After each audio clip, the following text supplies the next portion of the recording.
जय हिंद दोस्तों, welcome to my YouTube channel. उम्मीद करती हूँ कि आप सभी लोग स्वस्थ होंगे और अच्छे से अपनी तैयारी में लगे हुए होंगे। तो दोस्तों, जैसा कि आपको पता है, जो माहौल चल रहा है हमारा, तो इंडिया और पाकिस्तान के बीच की सिचुएशन अभी कुछ ठीक नहीं है। जिसमें क्या है, आप लोग अपना ध्यान रखिए और अच्छे से पढ़ाई करते रहिए और ट्रेवल को अवॉइड करिए। अभी कहीं घूमने मत जाओ, क्योंकि आपको पता है कि अभी वैकेंसीज आने वाली हैं, तो आपको अपना ध्यान रखना है। और आपको पता होगा कि इसी बीच एसएससी ने अपना न्यू रिवाइज कैलेंडर भी आउट कर दिया है, क्योंकि ऐसा माहौल चल रहा है कि इसमें जो हमारी गवर्नमेंट है उसको फोर्स की बहुत ज्यादा नीड है। तो फोर्स की नीड की वजह से वो सब कुछ जल्दी जल्दी कराने की कोशिश करेंगे अब 2025 में। और आगे के आपके 2-2.5 साल आपकी जल्दी जल्दी वैकेंसीज थोड़ी आएंगी, जल्दी जल्दी भर्तियां शुरू होंगी। ठीक है, भर्तियां कराएंगे। तो आपको पता होगा जीडी का, जो हमारा एसएससी जीडी का है, उसमें भी वैकेंसीज बढ़ा दी गई हैं और चांसेस ये भी रहने वाले हैं कि दिल्ली पुलिस में भी वैकेंसीज बढ़ सकती हैं। अभी कुछ पता नहीं है कितनी वैकेंसीज पे हमारी पोस्ट निकलेंगी, लेकिन अभी जैसे जैसे आगे पता चलेगा मैं आपको इन्फॉर्म कर दूंगी। तो हमारा दिल्ली पुलिस के एग्जाम में तो कोई भी डिले नहीं हुआ है, जैसा कि सब लोग बोल रहे थे अब क्या होगा, 2 महीने 3 महीने एग्जाम लेट हो जाएगा। जो इस बार लास्ट, जिनके पास लास्ट मौका था, वो भी बहुत ज्यादा डर रहे थे कि हम लोग फॉर्म भर पाएंगे नहीं भर पाएंगे।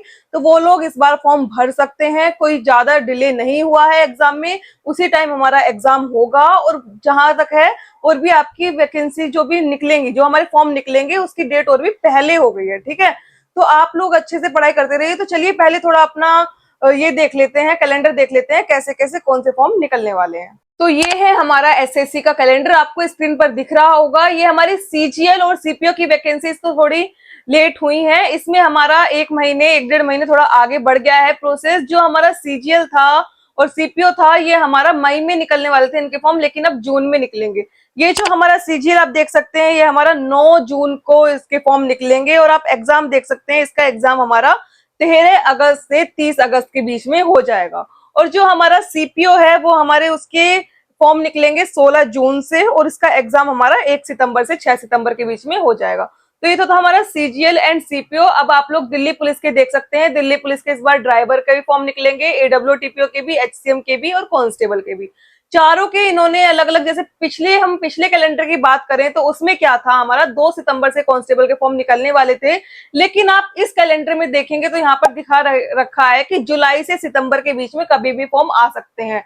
इसका मतलब है जुलाई से सितंबर के बीच में, जहां तक है आपके आपके फॉर्म अगस्त की स्टार्टिंग में ही या थोड़ा उससे पहले देखने के लिए मिल सकते हैं। तो आप अपने आप को तैयार रखिए, क्योंकि आपके फॉर्म निकलने वाले और अब आपके पास ज्यादा टाइम नहीं रह गया है। मेहनत करते रहिए अच्छे से। ठीक है, और अगर आपने, ये आपको स्क्रीन पर दिख रही होंगी, ये चारों पीवाईक्यूज जो हैं किरण के, chapter wise and type wise, अगर अभी तक नहीं लिए हैं तो जल्दी से परचेज कर लीजिए, क्योंकि टाइम बहुत कम रह गया है और ये आपके लिए बहुत जरूरी है। क्योंकि प्रीवियस ईयर क्वेश्चंस करने से आपको पता चलेगा किस टाइप का हमारा एग्जाम आता है और किस टाइप के क्वेश्चंस की आपको तैयारी करनी है, क्योंकि बहुत अच्छे से इन्होंने चैप्टर वाइज अलग अलग इनको सबको एक्सप्लेन किया हुआ है। तो जल्दी से परचेज कर लेना, क्योंकि टाइम बहुत कम रह गया है। और आगे अगर हम एचसीएम की बात करें तो उसमें भी इन्होंने दिखा रखा है कि जुलाई से सितंबर के बीच में उनके फॉर्म निकलेंगे, जहां की हमारा पहले जो था, जो हमारा एचसीएम और एडब्ल्यूटीपीओ था, दोनों हेड कांस्टेबल के फॉर्म हमारे सितंबर या फिर अक्टूबर में निकलने वाले थे। जो हमारा एडब्ल्यूटीपीओ था वो तो अक्टूबर में दिखा रखा था, 14 अक्टूबर को। लेकिन अब ऐसा नहीं होगा, इनके फॉर्म भी जल्दी आएंगे। आपको अगस्त में सभी के फॉर्म देखने के लिए मिल जाएंगे दिल्ली पुलिस के, चाहे वो कांस्टेबल हो, एडब्ल्यूटीपीओ, एचसीएम हो या फिर ड्राइवर हो हमारा। ठीक है, तो टाइम बहुत कम है। तो कांस्टेबल के साथ साथ अगर आप एचसीएम की भी तैयारी करें तो कांस्टेबल की उन चारों बुक के साथ आपको स्क्रीन पर दिख रही होगी, एचसीएम की प्रीवाईक्यूज भी परचेज कर लेना। और अगर आप एडब्ल्यूटीपीओ की तैयारी कर रहे हैं तो उसके लिए आप उन चारों को तो आपको लेना ही लेना है, अलग से ये एडब्ल्यूटीपीओ की ये वाली पीवाईक्यूज भी परचेज कर लेना। ठीक है, और अगर आप चारों की तैयारी कर रहे हैं, कांस्टेबल भी, ड्राइवर भी, एचसीएम भी, एडब्ल्यू भी, तो आपको ये स्क्रीन पर दिख जाएंगे। एक तो ये चारों हो गए कांस्टेबल के लिए, ये हमारे एचसीएम में भी काम आते हैं और ड्राइवर में भी काम आते हैं, एडब्ल्यूटीपी में काम आते हैं। ये हमारे दिल्ली पुलिस के लिए सभी के लिए है। और साथ में एचसीएम के लिए आपको अलग से ये वाली परचेज करनी है, एडब्ल्यूटीपी के लिए आपको अलग से ये वाली परचेज करनी है, और ड्राइवर की आपको अलग से ये वाली परचेज करनी है। इन सभी का लिंक मैं डिस्क्रिप्शन में डाल दूंगी। अगर आपने अभी तक ये नहीं ले रखी है तो आप बहुत बड़ी गलती कर रहे हैं, जल्दी से इन्हें जाके परचेज कर लीजिए, क्योंकि ये बहुत जरूरी है अगर आपको एग्जाम क्लियर करना है। तो आगे चलते हैं हम एग्जाम के ऊपर। एग्जाम क्या था हमारा कि जो हमारा एडब्ल्यू का एग्जाम था वो हमारा जनवरी तक पहुंच रहा था कि जनवरी में भी, जनवरी 2026 तक में एग्जाम हो सकता है, जो पहले कैलेंडर था उसमें। लेकिन अब इस कैलेंडर में आपको नवंबर दिसंबर में ही दिखा रखे हैं कि चारों के एग्जाम, ड्राइवर हो, एचसीएम हो, एडब्ल्यूटीपी हो, कांस्टेबल हो, चारों के एग्जाम हमारे नवंबर दिसंबर तक हो जाएंगे। तो आपके एग्जाम में अब ज्यादा टाइम नहीं रह गया है, जल्दी जल्दी प्रोसेस कराएगी अब गवर्नमेंट, क्योंकि आपको पता है जिस टाइप का माहौल चल रहा है उसमें फोर्स की बहुत ज्यादा नीड है। और हमारी जो भी इंडियन आर्मी है वो बॉर्डर्स पर हमारे लिए लड़ रही है, तो साथ में उनके लिए भी प्रे करते रहिए। बहुत ज्यादा वो लोग मेहनत कर रहे हैं वहां पे हमारे देश के लिए थोड़ा प्रे करते रहिए, ठीक है।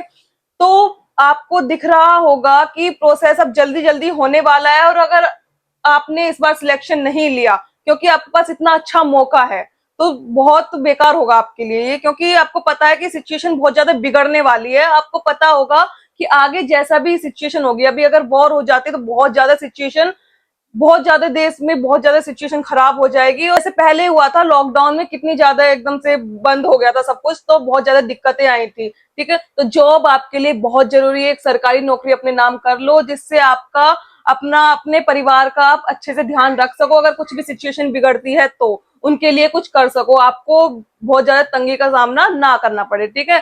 तो मेहनत अच्छे से करते रहिए और सिचुएशन को देखते हुए अपनी पढ़ाई को बिल्कुल मत छोड़ो, ठीक है। साथ में जो मैंने बुक्स बताई उनको परचेज कर लेना। और अभी तो दिल्ली पुलिस की वैकेंसी फिक्स नहीं हुई है, जहां तक है आपको इंक्रीमेंट देखने के लिए मिल जाएगा वैकेंसी में। बहुत ज्यादा नहीं कह सकते हम बहुत ज्यादा इंक्रीमेंट आएगा, लेकिन कुछ इंक्रीमेंट जरूर आएगा क्योंकि फोर्स की बहुत ज्यादा नीड है। आपको पता है कि जब भी कुछ ना कुछ होता है, ये सब जो चल रहा है ज्यादातर टारगेट किसको बनाते हैं, दिल्ली को टारगेट बनाते हैं। तो दिल्ली में भी फोर्स की बहुत ज्यादा नीड है। आपको पता है इतनी सारी यूनिट्स हैं सब जगह, मतलब अच्छे से सिक्योरिटी लगाई गई है, तो उसके लिए भी फोर्स की बहुत ज्यादा नीड पड़ेगी, क्योंकि फोर्स की कमी तो कभी पूरी हो ही नहीं सकती, जितनी फोर्स हो उतनी कम ही रहती है। तो जहां तक इंक्रीमेंट आपको देखने के लिए मिलेगा, तो आप बस अपनी अच्छे से तैयारी रखिए, अपनी तरफ से अच्छे से मेहनत करते रहिए, अपनी तरफ से फुल तैयार रहिए कि इस बार आपको सिलेक्शन लेना है, ठीक है। और आपको पता होगा मैंने पहले अपनी वीडियोस में बता रखा था, जैसे जिस टाइम पे जो हमारा कैंसिल हुआ था कैलेंडर, टेंडर चेंज की वजह से, कि टेंडर चेंज होगा जो भी था, ठीक है। तो जो जिस वजह से हमारा एसएससी का कैलेंडर जब हमारा कैंसिल हुआ था, उस टाइम पे बच्चे बहुत ज्यादा पैनिक हो गए थे, बहुत ज्यादा वीडियोस देख रहे थे, फिर कमेंट कर रहे थे, पूछ रहे थे कि हमारा वैकेंसी कितनी लेट होंगी या फिर कैलेंडर कब तक आएगा। तो बस तो इसी इंतजार में थे कैलेंडर कब तक आएगा कब तक आएगा। उसमें भी मैंने आप लोगों को बताया था, जिसने मेरी वीडियोस देखी होंगी तो उसमें मैंने आपको बताया था कि ज्यादा वेट नहीं कराएंगे, जहां तक है हमारा मई की स्टार्टिंग में आपको कैलेंडर देखने के लिए मिल जाएगा। तो आपको मई की स्टार्टिंग में ही कैलेंडर आ गया है, कैलेंडर कल रात ही आ गया था। उस टाइम पे मैं आपको वीडियो नहीं दे पाई क्योंकि मैं उस टाइम पे बिजी थी, मैंने वीडियो अब बनाई है तो थोड़ा लेट हो गया है, ठीक है। तो बाकी ये है कि आपको आगे जिस चीज पर वीडियो चाहिए, अगर आपको कोई भी परेशानी है, कुछ भी आपको समझ नहीं आ रहा है कि कैसे कैसे प्रोसेस होगा या कुछ भी होगा, तो आप मेरे कमेंट बॉक्स में डाल देना, मैं आगे उस चीज पर वीडियो बना दूंगी। और हो सका तो मैं आपके कमेंट का वहां पर भी रिप्लाई कर दूंगी। तो कमेंट में डाल दिया करो जो भी आपको पूछना रहता है, ठीक है। बाकी आपको आगे जिस पर वीडियो चाहिए वो भी आप बता दिया करो, मैं उस पर वीडियो बनाने की कोशिश करूंगी। और एक एस्पिरेंट का मैसेज आया था, वो उन्होंने शायद अभी 12th पास करी है, तो वो ये पूछ रही थी कि एचसीएम के लिए अगर हम आगे प्रिपरेशन करें तो कैसे कैसे स्टार्ट करें, कैसे पढ़ाई करें, क्या क्या प्रोसेस होगा। तो बहुत सारे बच्चे ऐसे होते हैं जो जैसे जिन्होंने अभी 12th पास करी है, उनको गाइड करने वाला कोई नहीं होता, तो वो समझ नहीं पाते कैसे कैसे आगे शुरू करें पढ़ाई को, क्या क्या प्रोसेस होगा। तो मैं उसके ऊपर नेक्स्ट वीडियो लेकर आने वाली हूँ, तो वो वीडियो बहुत ज्यादा अच्छी होने वाली है, आपके सारे डाउट्स उसके बाद क्लियर हो जाएंगे। तो वीडियो जरूर देखिएगा। और साथ में अगर मैं एज की बात करूं, जो अब हमारी वैकेंसीज आएंगी जो दिल्ली पुलिस की आने वाली हैं, उसमें अगर मैं एज काउंट की बात करूं तो उसमें हमारी एज काउंट 1 जुलाई 2025 तक होने वाली है। तो आप उस हिसाब से देख लेना, आप फॉर्म फिल कर सकते हैं या फिर नहीं फिल कर सकते। जिनके पास लास्ट मौका था तो वो इस बार फिल कर सकते हैं, क्योंकि अभी ये सुनने में आया था कि 2-3 महीने डिले हो जाएगी वैकेंसी, तो ऐसा कुछ नहीं हुआ है, तब उन्हें थोड़ी दिक्कत पड़ जाती है। लेकिन अभी जो हमारी एज है वो हमारी 1 जुलाई 2025 तक की काउंट होगी, तो वो फॉर्म फिल कर सकते हैं। साथ में अगर वीडियो पसंद आई हो तो वीडियो को लाइक शेयर एंड सब्सक्राइब जरूर कर दीजिएगा। आप थोड़ा मोटिवेट करते रहिए हमें, आप लोग लाइक करते हैं तो हमें भी थोड़ा मोटिवेशन मिलता है कि आगे हम भी आपको अच्छी अच्छी वीडियो प्रोवाइड कराएं। तो फिर मिलेंगे ऐसे ही नई मोटिवेटिव इन्फॉर्मेटिव वीडियो के साथ। जय हिंद, जय भारत।